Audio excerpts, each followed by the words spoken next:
Guys, it's Karina or Corey, whichever you prefer to call me. And I'm actually on my phone today, so I apologize for the shaky camera work. It is part of the CP. My hands do naturally shake, but in order to show you the view that I wanted to show you, I'm having to do handheld.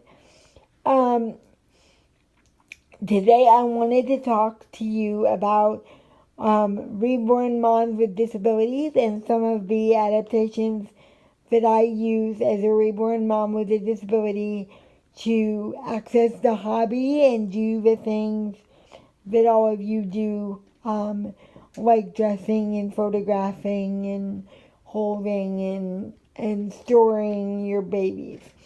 Um, just as an overview, because I don't know how many people have watched my videos before. I do have cerebral palsy, and every case of cerebral palsy is different. In my case, it affects me physically, not mentally. Mind is fine, body is kind of screwed up. Um, so I use a power chair full time. Um, they used to call them electric chairs, but now they call them power chairs, so nobody thinks we're getting shocked. And I do have a service dog who helps me with things like picking things up, opening doors, closing doors, handing money to cashier folks, holding the mail, holding other objects when I don't have enough hands for those things, and things of that nature. Um, and so when I say, oops, I don't want to do hand gestures where you guys can see me, but I do talk with my hands, so I apologize. When I say disability, I really mean like um, disability that completely does physically impact how I handle my reborns. And so I know there are other moms out there who have physical disabilities in the community. I also know that there are reborn moms with, mental, not mental health issues, um, and may also, there may also be moms with, learning disabilities and intellectual disabilities. I haven't run across them, but I know that everybody in this community, like we're a cross section of everybody, so I don't doubt that there are some. But in my case, the things that I need adopted are physical, like reaching my babies, storing my babies at a height I can handle, um, dressing them in a height I can handle, what kind of clothes I use, snaps, buttons, zippers, those kind of things. And I've discovered that car seats put the babies at a height that is better for my back in the chair, and that gives me a place to sit them up, and they'll often sit up on their own so that I can put a shirt or a onesie or something over the top of their head and not have them fall back on me, not have them risk hurting their sculpt or their painting or their hair. Um, and also that they're great storage for me because I have 6 fully reborn sculpts in my collection, and I have a reborn Bergner in my collection. My Bergner sits on top of the dresser with the other baby's clothes in it. But you may see her in a future video. My Chase and my Scarlet sculpts. If you guys have heard me mention my babies, I've got a girl from the Chase Sculpt, a girl from the Scarlet Sculpt. These two you're looking at in front of you. Bill Levi, her name is Hope, and the Elise by Kathy Brace, her name is Haley. And then I've got the twins. Hang on, let me actually turn around so you guys can see. I've got the twins, who are the honey sculpt in the bassinet together. And then you can see the, I'm sorry, not a bassinet, it's a rock and play. This is the rock and play. And then I've got the, my Scarlet and my Chase in the bassinet. They're all covered by a blankie right now, but they're in there. And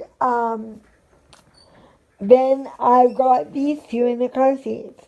When I had originally decided to get a car seat, it was to keep Haley, who is my Elite Sculpt, in because I knew she was too big to fit in the bassinet or the rock and play. And Hope was going to have to go in the bassinet with her other tinier siblings, but the Chase and the Scarlet.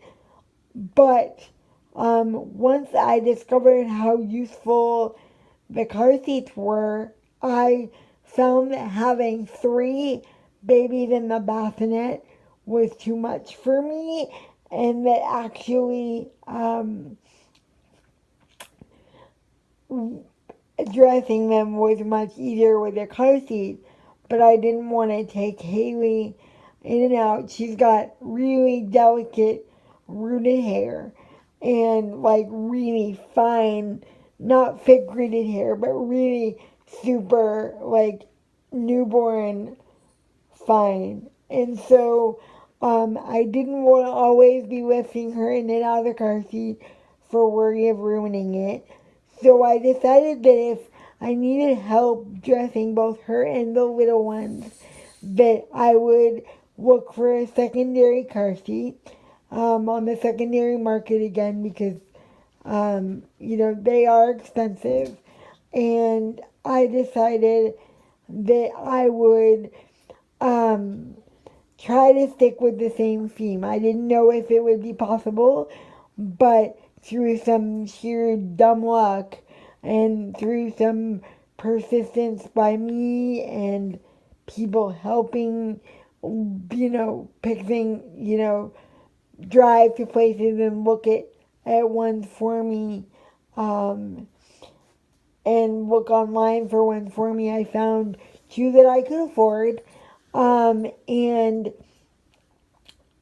so these are my 2 car seats that help with dressing and also storage of the 2 babies, because they can be lifted to a height where I can lift the babies out, and it's about the same height as the bassinet and the rock and play. So that's why I have 2, both for dressing and for storage reachability. The other reason I'm showing you these lovely kiddos here is to show you their Pathé clips. I love Pathies on my babies. I absolutely adore the realism of it, and I was a Pathé baby as a kid, so I am a big fan of using them on my dolls. The only problem is they kept falling on the floor every time I would knock, into their face, or I would switch positions onto my shoulder or something. Whoop, Patsy hit the floor. And I was a little nervous about asking my service dog to pick them up because of the magnets inside, and also I didn't want her saliva on the babies.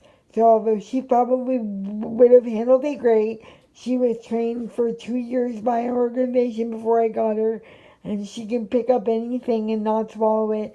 I'm an overprotective dog mommy, and I don't want there to be a chance that a magnet could fall out and she could swallow it. She's done it like twice now and had no problem, but with the amount that I drop things, I dropped them. I was getting nervous that, it only takes, it only takes once.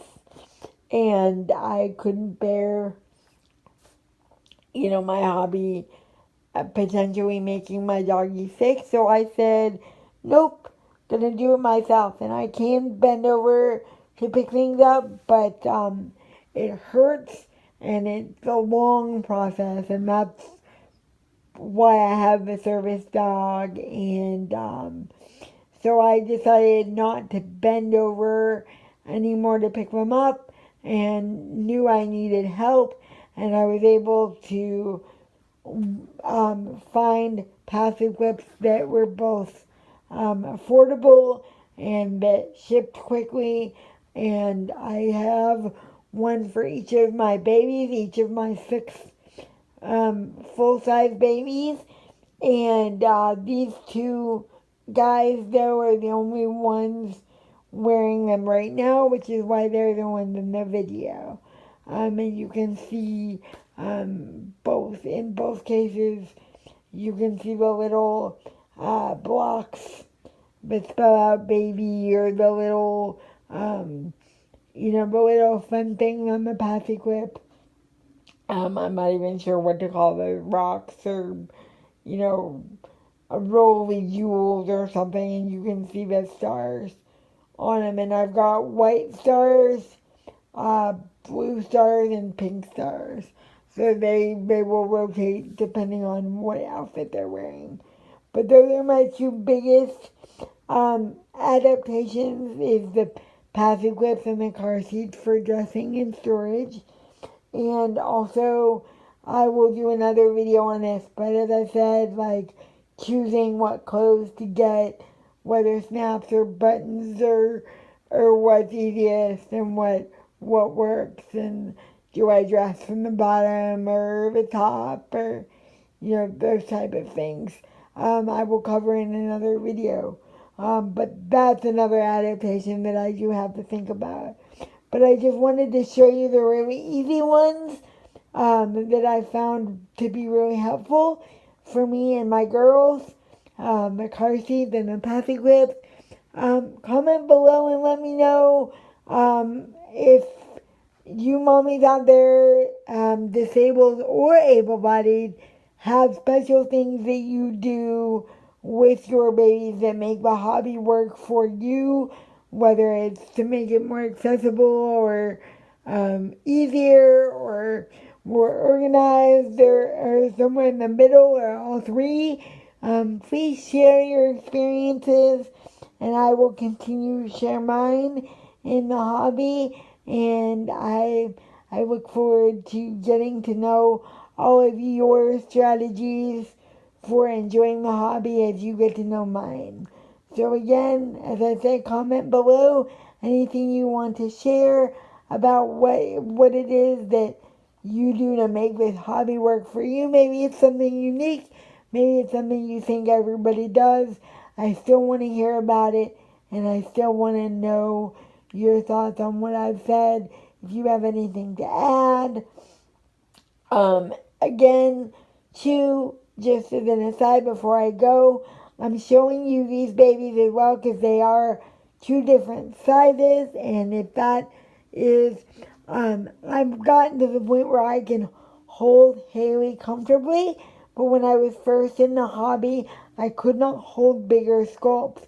So that, again, is something that new reborn moms with physical disabilities may want to consider. Just as you start out, maybe you want to start with smaller babies and work up. Or maybe you just want to go for the dream sculpt and figuring out how to make it work no matter the size. You can share those stories as well with me down below. And I will see you next time, guys. Thanks for watching. Bye-bye.